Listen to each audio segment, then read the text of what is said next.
가끔 신문지상이나 뉴스의 어떤 지역들은 극심한 가뭄으로 인해 곡물 수확량이 현저히 감소되고 있다는 것들을 보게 됩니다. 또 어떤 지역들은 반대로 홍수로 인해서 물난리가 나서 식량 생산에 차질이 있을 것이라고 또 보고되기도 합니다. 그리고 이러한 이유에 발맞추기라듯이 각처에 기근이 잇따라 일어나는 것을 보도합니다. 아이들이 영양실조로 인해서 생명을 잃고 있는 모습들, 어른들 또한 극심한 기근으로 인해서 고통을 받으며 먹을 것을 찾아 헤매고 있습니다.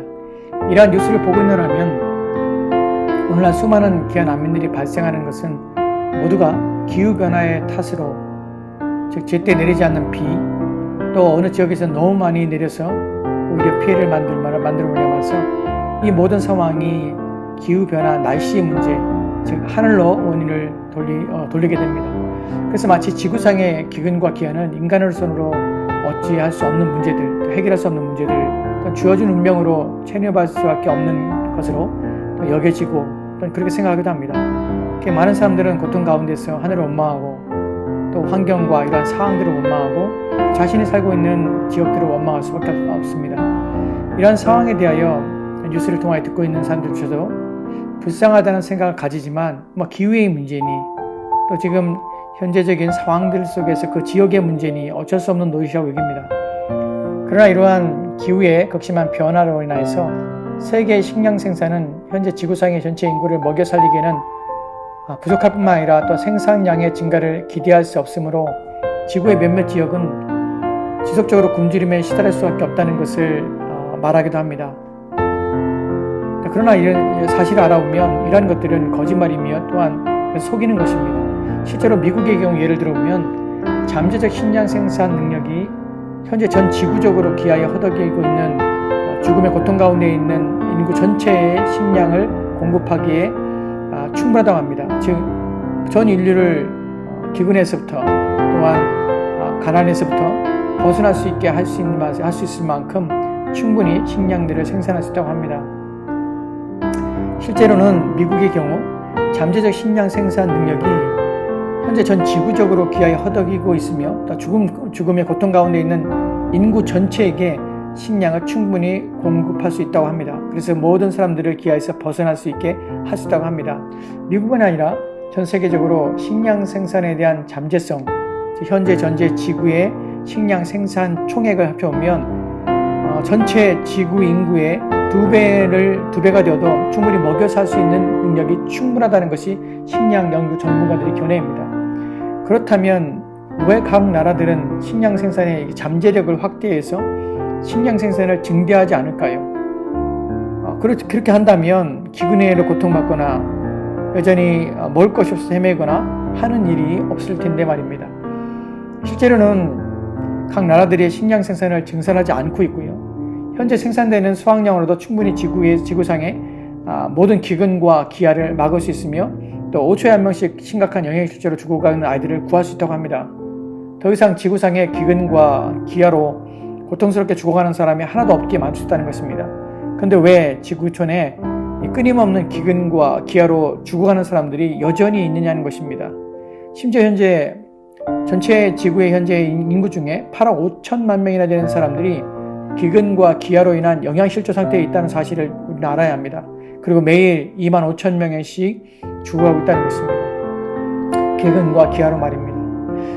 이것은 인간의 탐욕 때문입니다. 한쪽에서는 식량 부족으로 죽어가고 있지만 반대로 다른 한쪽에서는 식량을 폐기하고 없애려 노력하고 있다는 사실을 아십니까? 각국은 자국 농민들과 축산업자들의 수입을 보장하기 위하여 생산량을 제한하고 있습니다. 심지어는 가축을 도살하여 또 묻어버리기도 하는데 이유는 과잉 생산 때문에 그렇습니다. 과잉 생산이 되면 물가가 폭락하게 됩니다. 그 폭락을 막기 위해서 어떤 나라들은 200만 마리의 소들을 도살하기도 했습니다. 그리고 어떤 나라들은 남아있는 잉여 곡물들을 불태워버리기도 합니다. 이유는 과잉 생산 때문에 갑자기 폭락하여서 농민들의 피해를 가기 때문에 그것을 막고자 하는 경제 논리 때문입니다. 이러한 인간의 탐욕은 다른 인간들의 죽음을 방치할 뿐만 아니라 그것이 심각한 죄라는 사실도 망각하게 되는 것이에요. 이러한 내용들은 장 지글러라는 사람이 쓴 왜 세계 절반은 굶주리는가 하는 책에 자세히 기록되어 있습니다. 그 책에 의하면 기아에 대해서 이렇게 설명하는데, 기아란 영양 섭취가 극도로 부족한 심각한 형태의 영양 실조를 말합니다. 인간의 경우에 약 한 달에서 두 달 사이에 지속되는 극심한 기아 상태가 있을 때 장기가 파괴되고 사망을 일으켜서 이제 죽게 되는데, 만약에 죽지 않더라도 몸이 약해지거나 신체 혹은 정신 장애인이 되어서 이제 평생 불구의 몸으로 살게 된다고 합니다. 인간의 몸에 영양이 부족하다는 것이 별 대수롭지 않은 것으로 여길 수 있지만 실제로는요, 심각한 문제를 일으키게 된다고 합니다. 비타민 A의 부족의 원인으로 인해서 시각장애인이 매 평균 700만 명이 넘게 발생된다고 합니다. 또한 지속적인 영양 부족은 부루병 또는 뇌기능 장애 같은 중증장애를 일으키게 되기도 하고요. 때때로 사람들이 영양 부족에 인한 죽음이 별반 고통이 따르지 않는 죽음이라고 생각하기도 하는데요. 근데 정말 그래서 어떤 사람들이 그렇게 말하게 되죠. 기아로 말미암아서 굶주려 말미암아 죽는 죽음은 부드러운 죽음이다라고 이야기하기도 합니다. 왜냐하면 생각할 때 점차 쇠약해지다가 마지막에는 의식이 없는 상태에서 고통 없이 죽는 것이라는 이제 생각이 때문인데요. 그러나 실제로는 그렇지 않다고 합니다. 기아로 인한 죽음은 인간 내부의 모든 장기들이 이제 서서히 파괴되어져 가고요. 그 파괴되어진 고통 속에서 죽음을 맞이하게 된다는 것이에요. 그래서 심각하게 기아로 인한 죽음은 심한 고통과 참을 수 없는 고통 가운데, 물론 그럼에도 불구하고 힘이 없고 또한 그 고통을 표현하거나 또 나타냈었기 때문에 그러한 죽음이 바로 기아로 인한 죽음이라는 것입니다. 사람들은 기후변화로 인하여서 기근과 또한 기아가 이제 발생했으며, 그래서 영양 부족으로 고통을 당하고 또 사망이 이른다고 생각하지만 실제로 대부분의 기아와 기근이 인간들에 의해서 발생된다는 사실을 우리는 인식해야 합니다. 왜냐하면 무분별한 개간들 또 그로 말미암아서 땅은 점점 이제 사막화되고 황폐해져 갑니다. 또한 극심한 내전으로 인해서 수많은 사람들이 집을 떠나서 농사를 짓지 못하는 상태가 되었고요. 또한 난민 신세로 전락하여서 식량 부족이 이제 허덕이는 사람도 많이 지금 발생하고 있습니다. 그리고 거대 기업들의 이익 추구에 이제 희생양이 되어서 토지를 잃어버리게 되는 경우도 많을 뿐만 아니라, 또 어떤 지역에서는 강제 노동과 착취의 대상이 되어서 가난과 기근에서 이제 벗어나지 못하게 되는 경우도 많이 있습니다. 그리고 강대국의 정치 논리로 인해서 여전히 빈곤하고 낙후된 상태로 머무를 수밖에 없는 상황에 처해서 국민들은 이제 가난에 내몰리는 신세가 된 것입니다. 우리가 이런 전 세계적인 나라들, 가난에 기아에 허덕이는 나라들 보면 이런 정치적인 불안정들, 또한 경제적인 속국이 되어서 고통을 따르고 있어서 국민 전체가 어려움을 겪고 있고, 그 가운데 많은 사람들이 여전히 기근과 또한 기아 상태에 놓여 있게 된다는 것입니다. 오늘날 이러한 현실을 타개하고자 전 세계적으로 많은 국제 구호단체들이 이제 세워졌고 또한 활동하고 있습니다. 그 가운데서 크게는 유엔 회원국들로부터 매년 지원을 받아서 유엔 산하 이제 범정부 단체로 활동하는 단체들도 있지만, 적게는 사회 구성원들로부터 후원금을 받고 지원을 받아 돕는 비정부 민간 구호 단체들도 이제 생기게 되었습니다.